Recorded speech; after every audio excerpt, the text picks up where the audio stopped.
Donc en effet, cette première masterclass, attention, découvre, pratique et ancre ta posture en tant que leader thérapeute des blessures de l'âme. Et aujourd'hui, on va voir quelle est ma vision, vraiment, ma vision, ça va être vraiment très très important, c'est ma vision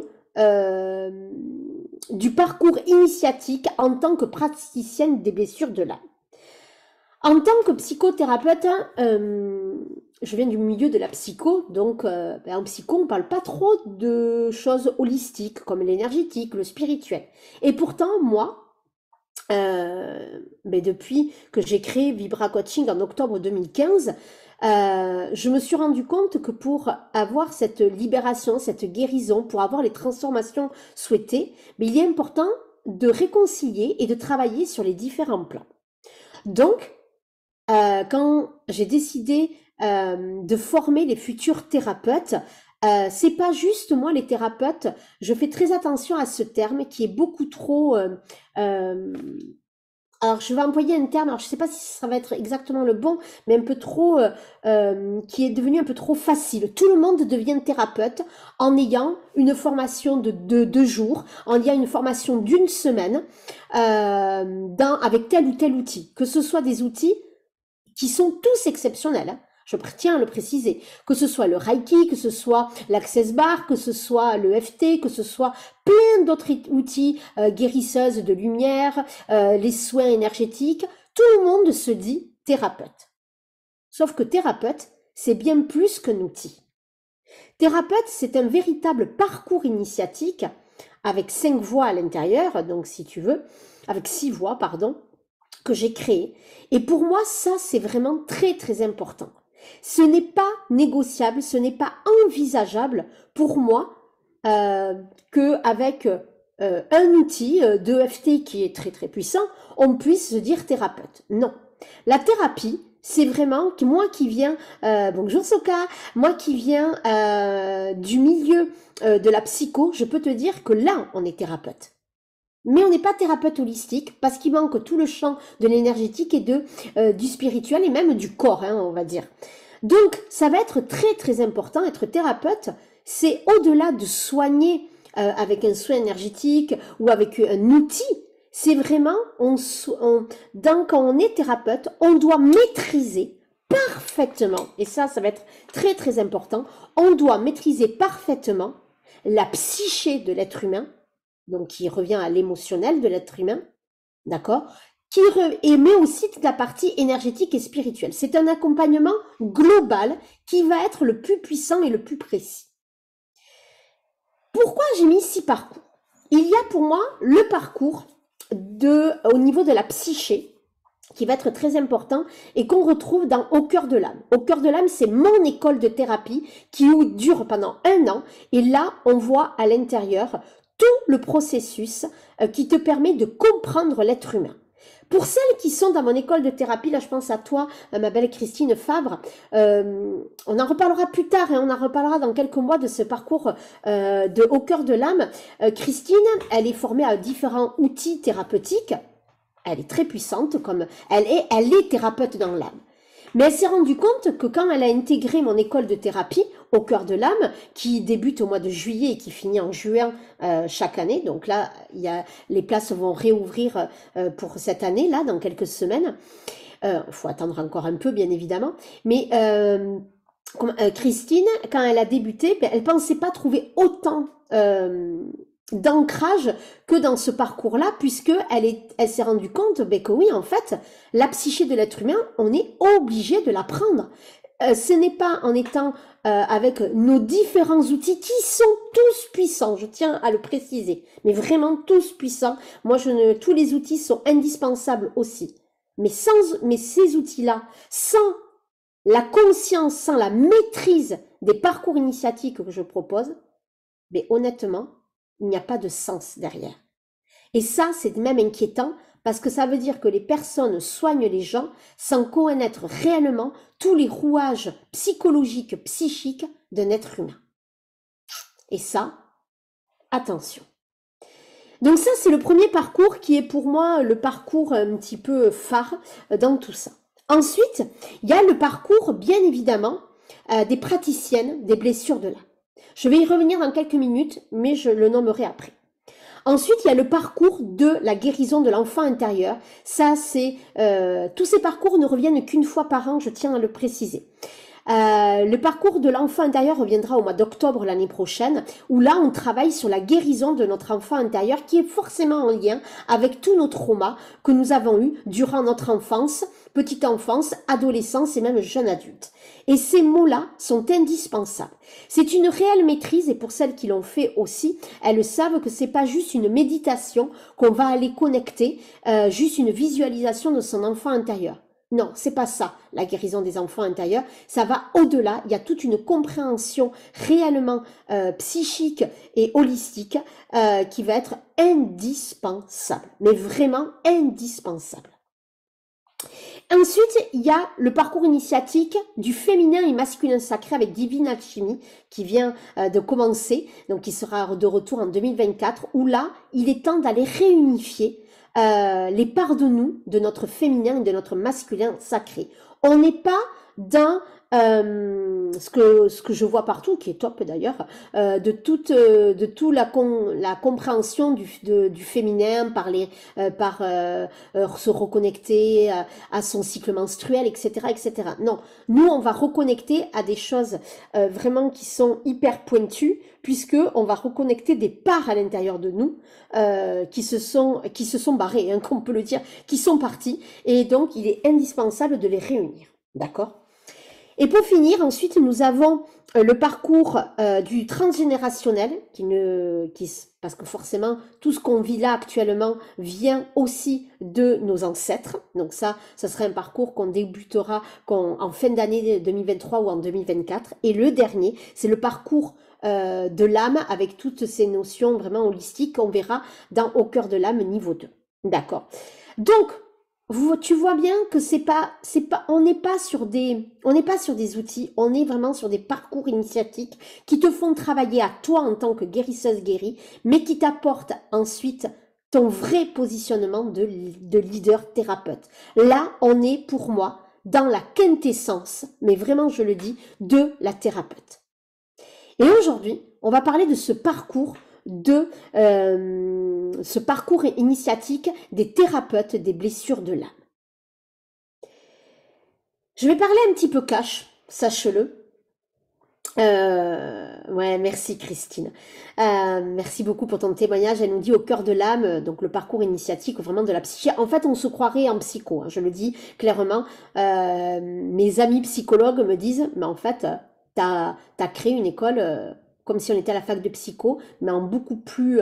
t'as repris tous les éléments fondamentaux que l'on retrouve et ensuite tu l'as mis vraiment à la puissance holistique et en lien avec la modernité aussi. Et ça, c'est extraordinaire quand mes amis psychologues me font ce cadeau-là et qu'elles me disent « Waouh, tout ce que tu as créé, c'est exceptionnel ». Et quand je vois la transformation et quand je vois les avancées de mes clientes dans Au cœur de l'âme, ouais, j'en suis très très fière. Et justement, il manquait quelque chose en psycho. Ça, je me le suis toujours dit en 2014, quand j'ai découvert les blessures de l'âme avec John Pierrakos. Mais en fait, je l'avais entrevu en psycho, parce que moi, j'ai fait mes études en psycho dans les années 2000, donc ça remonte. Eh bien, en fait, on ne voyait pas tout ça. Les blessures de l'âme n'étaient absolument pas mises en avant. Et c'est Madame Lise Bourbeau qui a vulgarisé, qui a mis au grand jour ces blessures de l'âme. Moi, je les ai connues en 2014-2013 avec John Pierrakos, où quand je suis tombée dans ce qu'il nous décrivait, je me suis retrouvée totalement, et ça a été un vrai électrochoc. Et je me suis dit, punaise, mais dans nos études de psycho, on nous a jamais appris ça. Et ensuite, j'ai découvert Lise Bourbeau qui parlait de ça. Donc, très bon livre, Lise Bourbeau, qui nous a mis ça. Sauf que au niveau de la psychologie, ça commence à venir, mais pour beaucoup de psy, c'est vraiment mais très très mal vu. Parce que je pense que c'est lié à Lise Bourbeau qui a vulgarisé ça, alors que à la base, c'est quand même un disciple de Freud qui l'a mis en lumière. Et ensuite, c'est John Pierrakos, un psy américain, qui l'a vraiment travaillé. et après Lise Bourbeau. Et pourtant, c'est quelque chose qui n'est pas reconnu par le monde de la psycho. Mais quelle grossière erreur! Parce que le disciple de Freud, donc ça vient de Freud et tout ça aussi, hein, mais c'est surtout le disciple de Freud qui l'a mis en lumière, qui a mis en lumière ces 5 blessures. Je vais être cash un petit peu, c'est que vraiment, coucou Niki, c'est que vraiment, ces blessures de l'âme ne sont pas une option quand on se dit, ou quand on veut travailler, ou quand on travaille avec des êtres humains dans l'accompagnement du bien-être.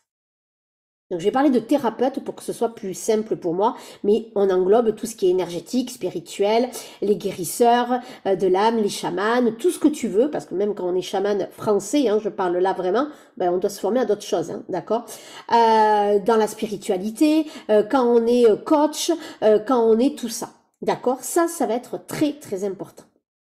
Ce n'est pas négociable, ce n'est pas envisageable que de ne pas maîtriser les blessures de l'âme. Mais attention, quand je pose des questions à des thérapeutes qui me disent qu'elles sont formées, alors je mets thérapeute, on s'en fiche qu'est-ce qu'on y met à l'intérieur, hein, on est bien d'accord, ça peut être maître Reiki, et les personnes ont ça, mais en fait ça, pour moi, ce n'est pas être thérapeute, hein, je le répète, mais je vais tout mettre à l'intérieur, ça sera beaucoup plus simple. Quand ces personnes-là me disent, oui mais je maîtrise, ok, mais en fait quand je pousse un peu plus loin, très très peu de monde, mais très très peu, je vous le dis, mais c'est quasiment 2%, allez, mais à 5% parce que je suis sympa, qui vraiment sont des praticiennes en blessure de l'âme. Les gens pensent qu'en ayant lu le livre de Lise Bourbeau et en ayant regardé sur internet des vidéos ou des articles, elles pensent avoir compris les blessures de l'âme. Bien évidemment que oui, c'est déjà beaucoup. Ça veut dire qu'il y a un intérêt, ça veut dire qu'il y a une compréhension, ça veut dire qu'il y a une maîtrise dans les notions. Mais en fait, après, pour l'appliquer dans ces accompagnements en tant que thérapeute, ce n'est pas juste, parce qu'en plus, des fois, quand j'entends les gens dire « Ah mais ça, c'est telle blessure », et que les personnes se disent thérapeute ou coach dans ça, et en disant « Ah mais ça, c'est telle blessure », et en fait, je dis « Mais pas du tout, ce n'est absolument pas cette blessure », ou « Oui, c'est cette blessure », mais derrière, ça cache une autre blessure. Et c'est là où c'est inquiétant, et c'est là où je veux vraiment mettre, c'est pour ça que j'ai décidé moi de former les gens pour former les futurs thérapeutes praticiennes des blessures de l'âme, parce qu'en fait, je vois en effet trop de personnes qui s'autoproclament praticiennes ou expertes en blessures de l'âme, peut-être pas praticiennes, mais expertes en blessures de l'âme, parce que elles ont fait 2-3 petits ateliers, elles ont lu le livre et tout ça. Oui, il y a une compréhension autre qu'une personne qui ne connaît pas. Mais là, en fait, moi, j'ai des clientes qui connaissent hyper bien. Alors des clientes, on va dire, au-delà de la thérapie, mais des clientes en tant que femmes, voilà, ou même des amis à moi qui sont pas du tout dans le milieu, qui connaissent les blessures de l'âme. Mais ça, tant mieux, ça c'est exceptionnel. Donc ça leur permet de travailler déjà en autonomie. Mais elles voient bien qu'elles n'avancent pas. Parce que c'est au-delà d'une lecture. Une lecture, c'est déjà un premier pas indispensable. D'ailleurs, si vous ne l'avez pas lu, le livre Les blessures de l'âme, ou si vous l'avez lu, relisez-le. Parce que de toute façon, je vous le demande de le relire quand on devient praticienne. Donc c'est normal.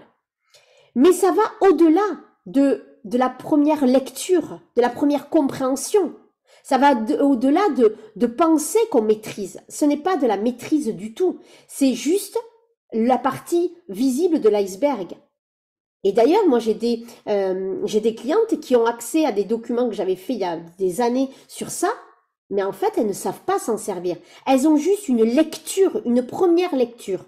Mais après, elles ne savent pas l'appliquer réellement, et surtout, elles font des erreurs dans l'analyse de ces blessures et comment on le traite. Il y a pas qu'une vision, et ça, par contre, personne ne l'a approché comme ça. Il n'y a pas juste une vision analytique des blessures, il y a une vision holistique. Et ça va être vraiment, vraiment important. D'accord? Ces 5 blessures de l'âme, tout le monde peut y avoir accès par des blogs, par des vidéos et par des livres. Tout le monde peut y avoir accès et comprendre ce fonctionnement des blessures. C'est devenu presque, quand on débute dans le dev perso en tant que femme, en tant que personne, pas en tant que professionnel, tout le monde, à un moment donné, tombe dans la marmite des blessures. Et c'est super et c'est génial, merci, parce que ça doit être connu. Sauf qu'après, mais beaucoup pensent qu'elles deviennent expertes là-dedans. Et en fait, ça, c'est archi faux. Là, maintenant, c'est indispensable, non pas de connaître, mais de se former et d'être une vraie praticienne des blessures de l'âme, qui maîtrise absolument toute la partie analytique de la chose, qui maîtrise toute la partie après du protocole analytique, qui comprend tout ce qui se joue, tous les nœuds, toutes les doubles blessures qui peuvent se jouer, mais qui comprend aussi toute la version énergétique et la version spirituelle. Ça va être indispensable. Et aujourd'hui, moi, je forme les gens à ça, et je suis la seule en France et en francophonie à former de cette manière-là. C'est être une référence. Tu n'es pas juste une personne qui a lu les blessures et qui a fait 1 ou 2 petits ateliers. Tu es l'experte. Je forme les références de demain dans le milieu des blessures de l'âme. Ta posture va être grandie. Tu seras reconnu. Et ça va, bien évidemment, faire en sorte que ça aura un impact sur ton entreprise. C'est un non négociable. Quand on te dit que tu es thérapeute, tu dois comprendre la psyché de l'être humain et tu dois maîtriser aussi la notion de l'enfant intérieur, rappelle-toi, mais surtout tu dois maîtriser avant tout les blessures de l'âme. En psycho, je pense qu'il faut une grossière erreur de ne pas l'apprendre. Mais vraiment. Vraiment, vraiment, vraiment. Parce qu'en plus, c'est lié, pour la blessure d'abandon, c'est lié avec le complexe d'Oedipe. Donc vraiment, tout est en lien. Donc ça va être vraiment, vraiment important de maîtriser ça, d'accord? Et de savoir l'utiliser dans sa vie à soi en tant que guérisseuse guérie, mais surtout en tant que thérapeute assumée, d'accord? Parce que dans toutes les séances, dans tous les moments clés de ta vie, dans tous les moments du quotidien, les blessures font partie de ta vie. Je l'ai encore vécu ce matin, moi. J'étais en plein dans une de mes blessures. On est tous au quotidien dans nos blessures. Donc, c'est un non négociable. Est-ce que ça, les filles, vous en avez conscience? Est-ce que ça, vous vous rendez compte à quel point les blessures font partie intégrante du métier de thérapeute? Mais non pas on a lu un livre, on a lu des choses et on comprend, on sait ce que c'est la blessure de trahison, on sait ce que c'est la blessure de rejet, on a compris quel masque c'était, on a compris. Mais après, c'est une autre affaire quand on doit vraiment le mettre en pratique dans ses accompagnements et surtout comprendre au-delà et vraiment au-delà de ce qu'on a appris. C'est vraiment des nouveaux mécanismes à mettre en place quand on est une thérapeute.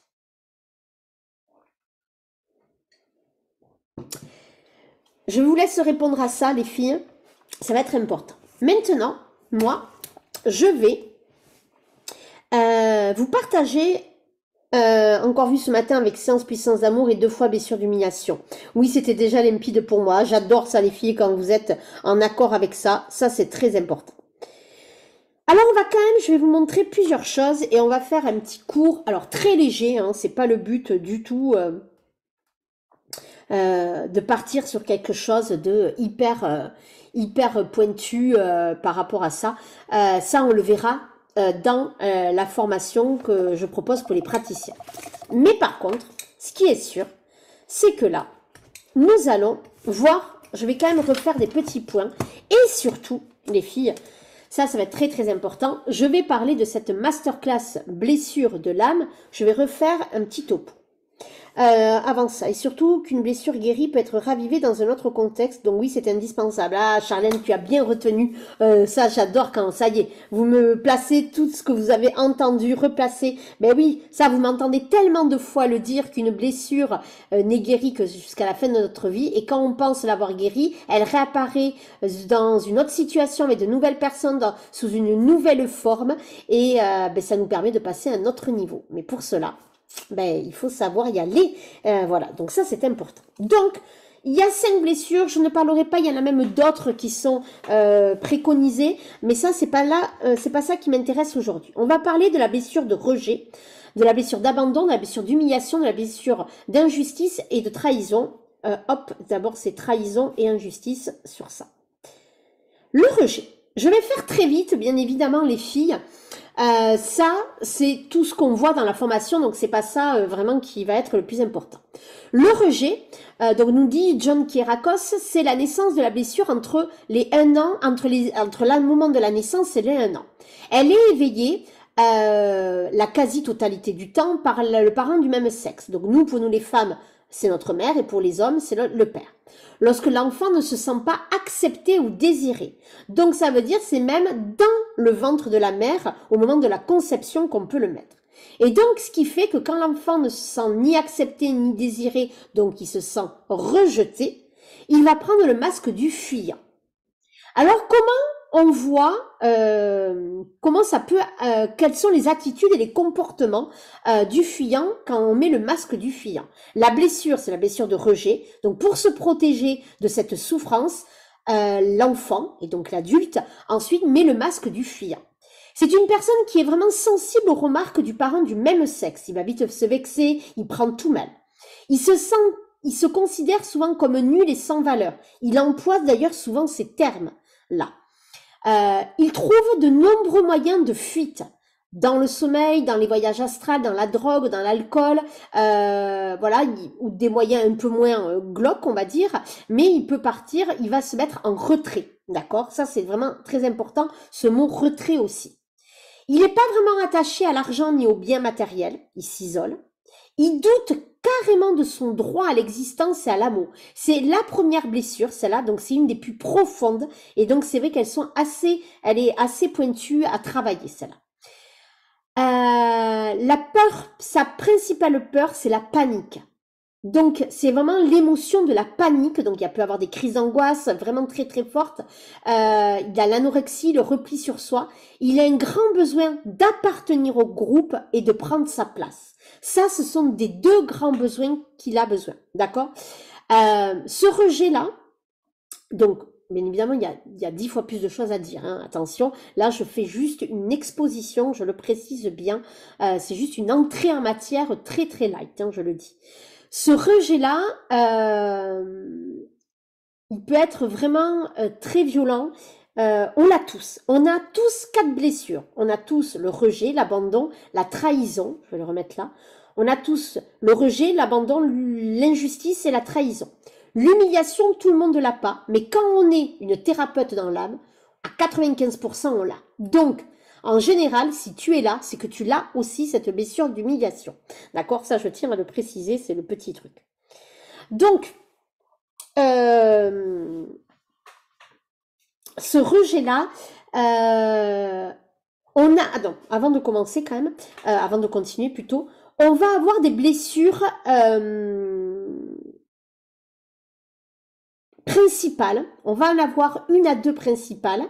Donc, par exemple, si on enlève l'humiliation, parmi les 4, tout le monde a les 4. Tout le monde, tous les mondes. Mais, où certaines personnes vont avoir les 5.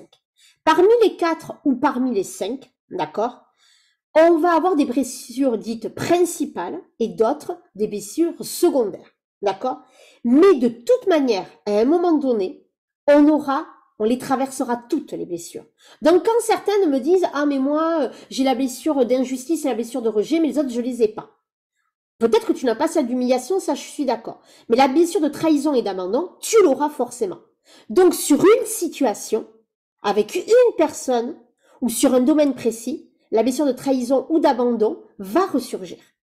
Donc ça va être important de l'entendre. C'est pas parce que toi tu as la blessure d'injustice ou de rejet en priorité ou la blessure de trahison ou d'injustice en priorité, que tu n'auras pas les blessures de rejet et d'abandon ou d'humiliation si tu l'as. Non, ça ne veut rien dire. Ça, c'est vraiment important. D'accord, les filles? Ça, c'est important, que j'avais oublié de le dire. Donc, la blessure de rejet, voilà, et elle peut revenir. Donc, je vais pas détailler tout le côté corporel, etc. Ça, on le verra plus tard dans la formation. La blessure d'abandon. La blessure d'abandon, elle est entre la naissance, plutôt un peu plus, jusqu'à l'âge de 3 ans. Elle est vécue par le parent du sexe opposé, donc nous, les femmes, avec l'homme, et les garçons avec la mère. Ne s'est pas senti soutenu et a manqué de nourriture affective.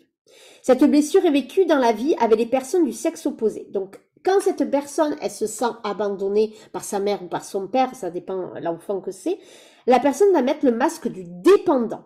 Et c'est là où on va voir toutes les dépendances affectives en particulier et ce problème de victimisation. Ce sont des personnalités qui, ça, si tu l'as en blessure principale, tu vas être vraiment souvent dans une dépendance, pas que affective, mais on va dire une dépendance affective, mais il va y avoir aussi beaucoup de victimisation. Je le différencie du mot victime. Attention. Il cherche constamment le soutien et l'approbation des autres. Ils cherchent à attirer l'attention et des difficultés à fonctionner seuls. C'est souvent des personnes qui restent dans leur système de pensée, qui n'arrivent pas à se sortir de certaines maladies parce qu'il y a une dépendance vraiment à l'autre et comme il y a plus de bénéfices secondaires à rester dans ces maladies, comme ça, l'autre, nous on est une victime, comme dans le triangle de Cartman, et donc ce qui fait que les personnes vont s'occuper de nous. Sauf que quand on demande le soutien et l'approbation des gens et quand on demande des conseils des gens, ben en fait on les suit peu. Ça, c'est des personnalités qui suivent peu les conseils des gens, pourtant elles sont tout le temps en train de demander des conseils. Elle dramatise beaucoup, elle vit pas mal de hauts et de bas, elle n'accepte pas qu'on lui dise non. Et sa principale peur, ben c'est bien sûr la solitude. Elle a besoin d'attention plus. Elle a des émotions, ça va être l'émotion de la tristesse, d'accord, alors que là, c'est l'émotion de la peur dans la blessure de rejet, d'accord. Et attention aux dépressions et dépendance affective, je ne l'ai pas noté, mais il y a la dépendance affective aussi. Entre autres, hein, bien sûr. L'humiliation. L'humiliation, comme je t'ai dit, c'est une blessure qui n'est pas du tout obligatoire, mais quand on est thérapeute dans l'âme, en général, on a plutôt cette blessure qui est là, parce que c'est la blessure de la sauveuse. Donc, en général, les gens l'ont, quand on est dans le milieu de la thérapie. Elle est éveillée par le parent qui réprimait toute forme de plaisir physique, donc souvent c'est la mère qui s'occupait de ça, et l'enfant s'est souvent senti rabaissé, critiqué, comparé ou malpropre, ou sale. D'accord? Et pour le coup, il va mettre le masque du masochiste. Parce qu'il, pour le coup, il va vouloir se faire souffrir. Parce que si il prend trop de plaisir, eh bien, il va se faire souffrir. Parce que ben, sa mère, en règle générale, mais ça peut être le père, hein, quand il prenait du plaisir, en train de patauger dans la boue quand il était enfant, on lui disait « Bouh, c'est sale, ne touche pas ». Donc oui, forcément, il y a ce masque qui se met en place. Souvent, ce sont des personnes très sensuelles qui aiment les plaisirs associés au sens, mais qui les refoulent par peur de déborder. Il fait tout pour ne pas être libre, donc on devient très serviable et s'occupe des besoins de ses proches avant les siens. Donc les besoins ne sont pas écoutés, c'est pour ça que je dis que c'est la sauveuse. Hypersensibilité, se dévalorise souvent en se moquant de soi-même, au lieu de dire « je suis nulle », comme dans la blessure de rejet, la personne va dire je suis une grosse merde, par exemple. Je suis une merde. Voilà, elle va se moquer. Si elle va parler de son physique, au lieu de dire je ne me sens pas belle, elle va dire qu'elle se sent une grosse vache. Vous voyez, c'est des termes comme ça qui peuvent paraître à rire, mais en fait, ce sont des mots très violents, vraiment. Relation fusionnelle avec la mère, ou en tout cas, il y a un lien à couper avec la mère qui n'est pas forcément que fusionnel, voilà. Et la principale peur, c'est bien sûr la liberté. Et c'est dans la liberté de se faire plaisir, de s'écouter, de prendre soin de ses propres besoins. Et ça, c'est ce qui va arriver au dégoût, à la culpabilité et à la honte. Très, très, très important, le dégoût de soi, de la vie et des autres. Donc vraiment très, très important, on est dans des qu'on a cette blessure-là, il y a cette culpabilité dès qu'on veut se faire plaisir avec du matériel, mais aussi avec de la gourmandise ou toute forme de plaisir. Il y a vraiment, on n'y va pas parce que de toute façon, on ressent trop de culpabilité. Alors que la personne, elle a besoin d'être libre de ça et elle a besoin de vraiment vivre pleinement ses besoins et s'occuper de soi en priorité dans son besoin, pas que charnel d'ailleurs, hein, je tiens à le préciser, mais aussi charnel. Donc attention, ce sont souvent des victimes qui peuvent avoir du harcèlement parce qu'on peut se moquer d'elles, c'est vraiment des cibles faciles. Attention à la boulimie, puisque là on remplit le vide affectif, et en plus avec la nourriture, donc on se fait plaisir à ce moment-là, mais après on culpabilise tellement, voilà, donc ça c'est une vraie blessure. Et aussi, attention avec l'humiliation, c'est que quand on veut sauver les autres, avant de se sauver soi, si à un moment donné l'autre ne répond pas présent ou s'éloigne ou tout ça, ou tout ce qu'on veut, la personne, alors ça peut être vu comme de la trahison, d'accord? Mais ça peut être vécu aussi dans l'humiliation, parce que quand on est sauveuse, ben, on se dit, ah ben, tout ce que j'ai fait pour elle, ben, c'est pas très sympa. Vous voyez? Donc, attention à ça. Super Charlène, merci beaucoup. Donc, vous reconnaissez ça, j'aime les filles. Ensuite, il y a la trahison. La trahison, c'est une blessure qui est liée au sexe opposé. Donc, nous, les femmes, avaient le père et les hommes avaient la mère. Entre 2 et 4 ans. La trahison, elle est vécue dans le sexe opposé. Donc, il y a beaucoup de frustration. C'est même le complexe d'Oedipe, excusez-moi, je m'étais trompée tout à l'heure. C'est le masque du contrôlant. La personne, elle a une très forte personnalité. Elle aime attirer l'attention, et l'abondance aussi d'ailleurs. Elle est une personne assez physique. Elle veut contrôler tout. Elle est vite impatiente, intolérante, avec des personnes qui sont plus lentes ou qui ne fonctionnent pas pareil. Elle peut être séductrice, manipulatrice. Elle a de la difficulté à s'engager avec les personnes du sexe opposé. Elle se met facilement en colère après les autres, mais pas envers soi. Attention, je tiens à le préciser. Et sa principale peur, c'est la dissociation, c'est-à-dire quoi? La séparation. C'est la dissociation, la séparation et le reniement, en fait, si tu veux. Attention, attention, ça c'est vraiment sa principale peur, c'est la séparation. Et elle a son besoin primordial, c'est le besoin de confiance. Elle a besoin d'apprendre à faire confiance à l'autre. Et elle est tout le temps en alerte permanente. Elle est toujours dans la suspicion, la personne qui est dans la trahison. Elle croit toujours mal intentionnée, ou elle a toujours du doute sur les gens et sur leur comportement. Et elle voit tout le temps, dès que quelqu'un lui dit quelque chose, elle le prend toujours mal parce qu'elle a toujours l'impression qu'on va on va la trahir, tout simplement. Eh bien oui, donc elle ne fait pas confiance aux autres, mais c'est parce qu'elle ne se fait pas confiance à elle-même. Donc ça, c'est très important. L'injustice. C'est la naissance de la blessure entre 4 et 6 ans, c'est éveillé par le parent du même sexe, donc nous les femmes avec notre mère et les hommes avec le père. L'enfant a souffert de la froideur et de l'insensibilité de ce parent. Souvent, ça a été vécu par des parents autoritaires, stricts, sévères. Pas tout le temps, hein, je tiens à le préciser. Mais là, attention, tout ce que je dis là pour l'injustice, mais pour les autres, quand c'est sa blessure principale, on va de suite la reconnaître. Quand c'est une blessure secondaire, on n'aura pas tout exactement pareil. Je tiens à le préciser. Très, très important. Voilà. Parce que moi, j'ai la blessure d'injustice, qui n'est pas ma blessure principale, par exemple, mais pourtant, là, en ce moment, elle fait partie des blessures principales, parce que, en fait, moi, j'ai pas eu des parents forcément, surtout pas ma mère, très sévères et autoritaires, c'est pas ça. Mais par contre, il y avait une exigence derrière, c'est pour ça que c'est une secondaire. Mais là, en ce moment, elle est assez présente. Voyez, donc ça va être important de faire attention. Là, je ne dresse que le portrait, on va dire, un petit peu négatif. On est bien d'accord de chaque blessure. Mais il y a des pendants, bien évidemment, très positifs à ça. D'accord? C'est important. Donc, cette personne, quand elle trouve injuste le fait de ne pas pouvoir s'affirmer et s'exprimer. C'est pour ça qu'on voit beaucoup de syndicalistes qui ont la blessure d'injustice. Et on voit beaucoup de personnes qui sont atypiques, alors pas au sens de haut potentiel, mais de personnes atypiques dans leur choix de vie, dans leur engagement. Alors, ceux qui sont beaucoup, qui sont des vrais Alors, je pense pas qu'aux syndicalistes, parce que là, il y a les grèves en ce moment, mais je pense pas qu'à eux, mais je pense à des gens qui font des choix de vie vraiment différents, qui sont vraiment, ou à l'adolescence, quand les personnes deviennent gothiques, ou des styles de vie, ou des styles vestimentaires comme ça, c'est souvent la blessure d'injustice. Parce qu'en fait, ils trouvent injuste de ne pas pouvoir s'affirmer et s'exprimer. Ça, c'est vraiment très, très important. D'accord?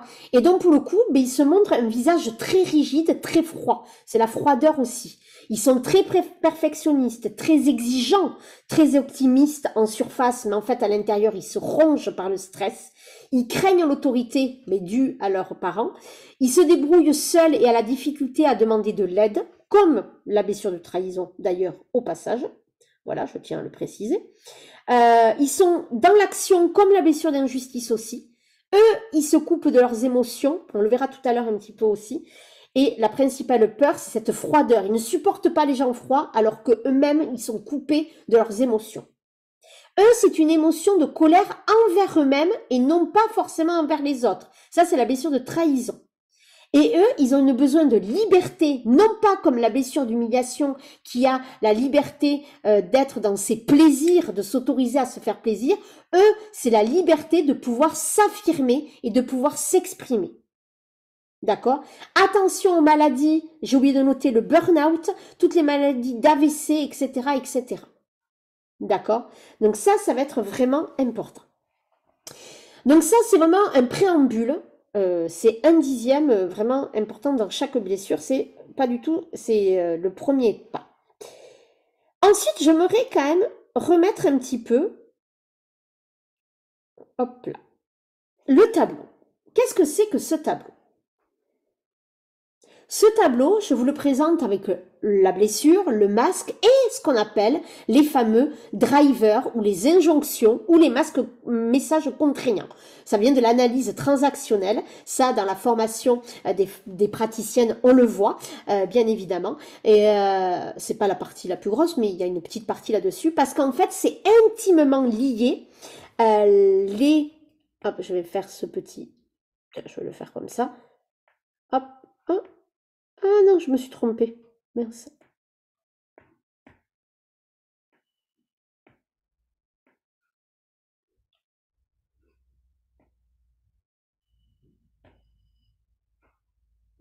Ça, c'est intimement lié.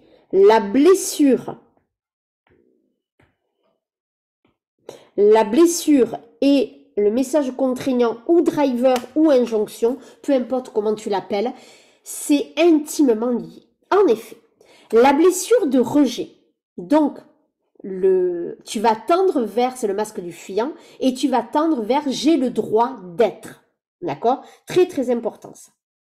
Hop, je vais le mettre comme ça.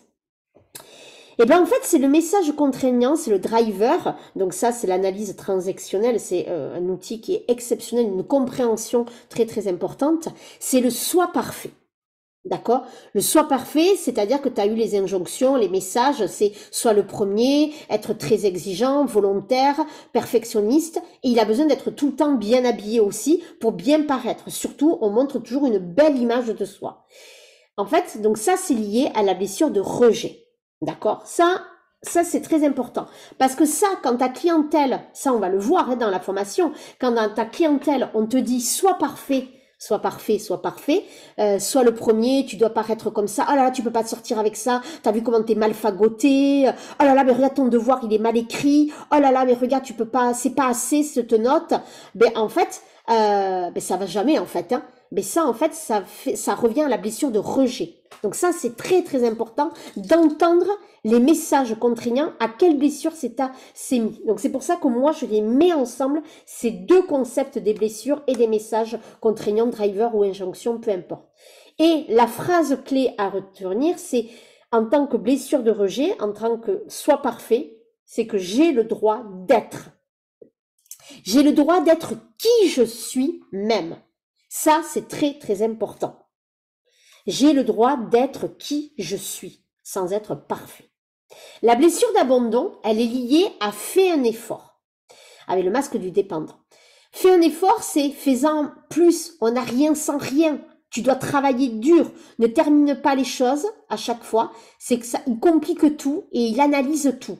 Donc, ce qui fait qu'il ne passe jamais à l'action, qu'il est tout le temps, bon, voilà. C'est comme si c'était le pauvre petit Calimero. Allez, c'est pas assez faire, et c'est toujours difficile, c'est jamais facile. Voilà. Il complique toujours tout. De quelque chose de simple, il va se faire des nœuds au cerveau et ça va être, pourtant, c'est lié à la blessure d'abandon. Qui est la phrase à retenir? C'est oui, je peux faire les choses comme je veux. Voilà, comme je veux. Pas besoin de me mettre toutes les croyances derrière, c'est je peux faire les choses par moi-même. Je suis indépendant, je suis capable, tu vois, dans ce sens-là. Oui, je peux faire les choses comme je veux et j'en suis capable et je suis vraiment dans ce côté de j'ai pas besoin d'être dépendant de quelqu'un pour faire les choses. Très très important, les filles. Là, je te donne ça, c'est vraiment quelque chose qui fait partie de la formation, hein. Donc ça, c'est vraiment un module, un module important, ça, de praticienne. L'humiliation. Donc c'est le masque du masochiste et c'est la phrase du fait plaisir. Je pense à certaines de mes clientes qui ont le fait plaisir un peu trop plaisant et qui pour le coup elles ont l'impression d'être méchantes si elles ne font pas les choses, si elles font des choix, etc. C'est le sois sage, c'est fais-moi plaisir, c'est des grandes empantes. Ce sont des thérapeutes sauveuses, incapacité à s'affirmer parce que derrière il y a de la culpabilité, incapacité à faire des choix, incapacité à pratiquer des prix plus élevés, incapacité, il y a ce truc de c'est pas possible, quand je vais pas pouvoir aider tout le monde, je vais être méchante. Et là, la phrase clé, c'est j'ai le droit de me refaire plaisir dans du matériel, dans des voitures, le sac, dans de l'argent, de faire plus cher. J'ai le droit de me faire plaisir. J'ai le droit de me refaire plaisir. On est vraiment là-dedans. J'ai le droit d'écouter mes besoins, si tu veux. J'ai le droit et j'ai l'obligation presque d'écouter mes besoins à moi et de ne pas être centré sur l'autre pour faire plaisir. Très, très important. Oui, Anso, je savais que ça allait te faire plaisir. Voilà, voilà. Ça, je savais que ça allait te parler. Pardon, pas plaisir, pardon. Je savais que ça allait te parler. Donc ça va être très, très important. Ensuite, il y a la blessure de trahison, avec le masque du contrôlant. Et c'est le sois fort. Il faut pas pleurer. La vie, elle est dure. Il faut travailler dur, hein, ça revient aussi. Alors, le travailler dur, c'est plus pour la blessure de trahison. Et le travailler, tu dois travailler, c'est pour la blessure d'abandon. Là, si je rajoute le dur, c'est pour la blessure de trahison. Il peut être rigide, il peut être très contrôlant, ça c'est normal. Il ne s'arrête jamais, il n'y a pas d'effort. On continue même si on est malade. Voilà, il faut paraître fort, on ne lâche rien. Ce qui peut être une très belle qualité aussi, hein, n'oubliez pas. Il y a de l'ambition, mais toujours, on arrive à ce qu'on veut avec beaucoup d'efforts. Et donc là, ben, ça veut dire qu'en fait, dans tous les parcours qu'on peut avoir, ça veut dire que cette personne-là, elle va y arriver parce que c'est quelqu'un d'ambitieux et qu'elle ira loin. Mais en fait, là, elle y va avec beaucoup d'efforts, alors qu'elle pourrait y aller avec beaucoup plus de légèreté. Donc ça va être intéressant à travailler. Et la phrase clé, c'est « J'écoute mes besoins et je me fais confiance ». Pourquoi je l'ai oublié? Et me fais confiance, je vais le rajouter.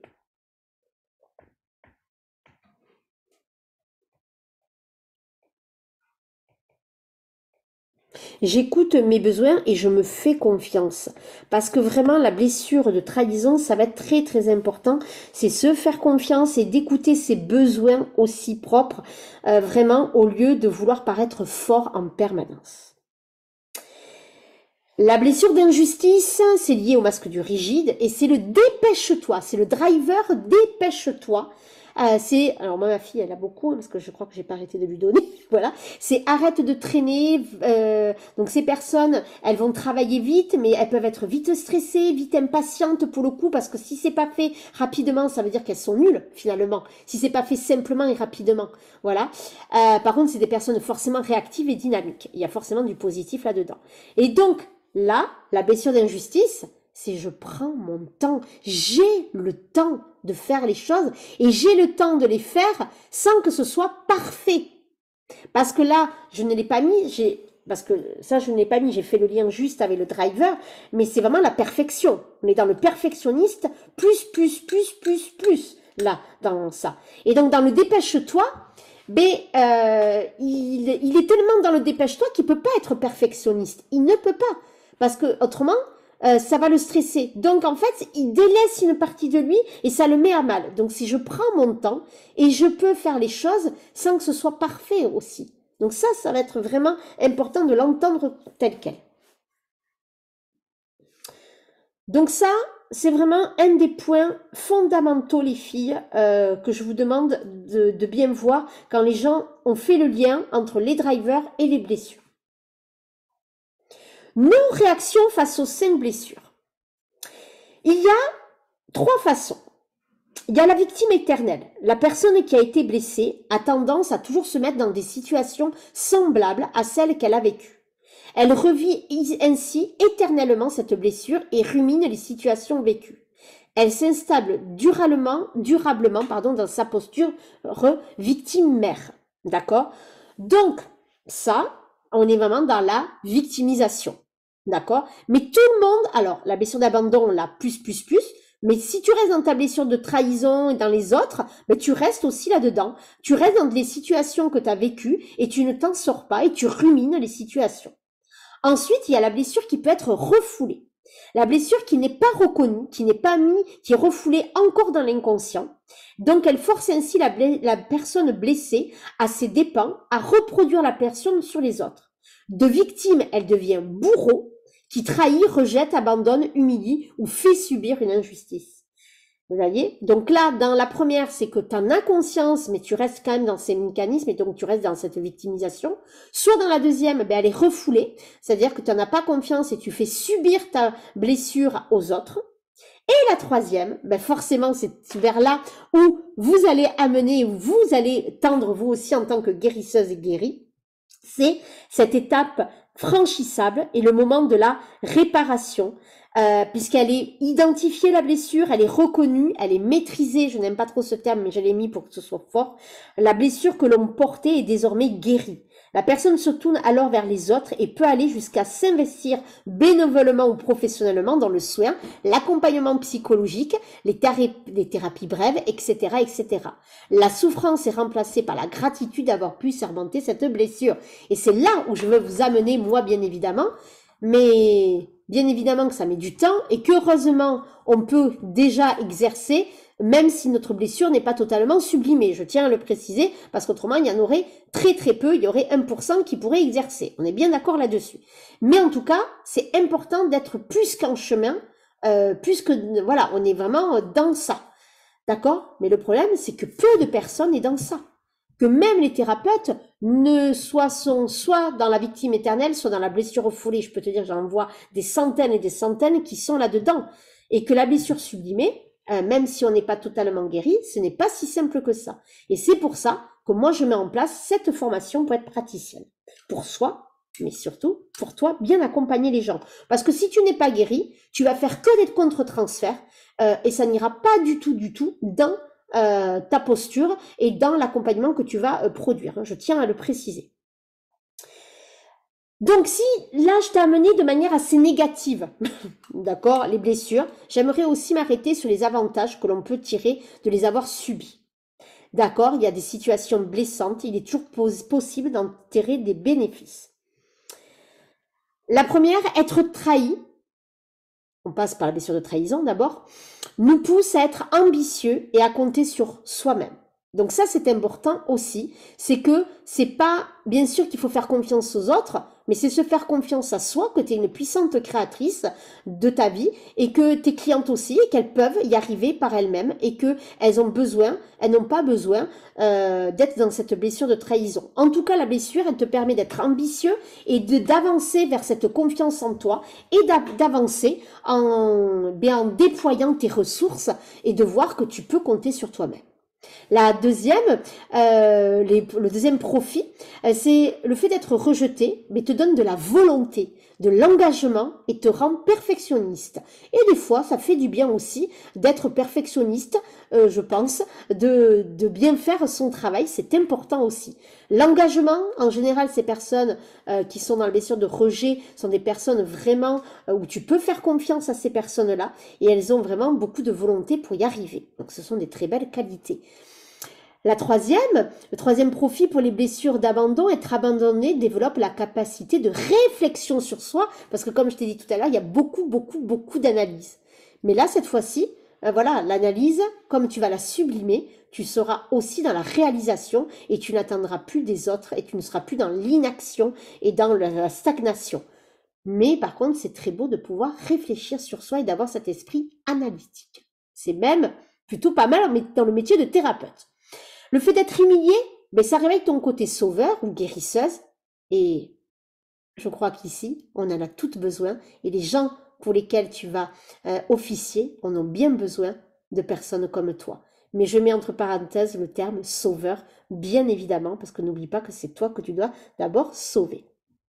Et la dernière blessure, le dernier profit, c'est avoir subi une injustice, t'incite à être rapide et efficace, réactif et dynamique. C'est-à-dire que là, tu es dans l'action, tu es dans la proactivité, mais positivement, c'est-à-dire qu'on ne laisse pas passer les choses. Voilà. Et on se met en avant et on avance. Tout simplement. Voilà ce que je voulais te partager par rapport à ça. J'aimerais bien que tu me dises ce que tu en penses, tout ce que tu as pris. Voilà, je voudrais bien t'entendre, tout simplement, par rapport à tout ça. Je vais te laisser. Donc ça vous parle, hein, certains nous mettent grosse frustration, d'autres, oulala, la blessure d'humiliation, d'être méchante, ça me parle. Voilà, donc dis-moi vraiment. Où c'est que tu en es par rapport à tout ça. Ça va être vraiment important que je puisse te lire. Donc, dis-moi vraiment comment ça résonne. Donc, une fois que tu auras noté, je te lirai bien évidemment. Là, moi, ce que j'ai envie de te partager, c'est que tu vois que là, c'est vraiment 1/10 de tout ce qu'on va voir, mais c'est qu'il y a beaucoup de notions à comprendre, à analyser, et ça va être vraiment important de le maîtriser en tant qu'experte, en tant que personne, que praticienne. C'est indispensable, mais vraiment je le dis, hein, c'est indispensable d'être lié à ça. Voilà, c'est un travail que tout thérapeute doit aborder en profondeur. Exactement. Donc moi, je vais te demander vraiment de prendre en compte cette formation de praticien en blessure de l'âme parce que c'est la base.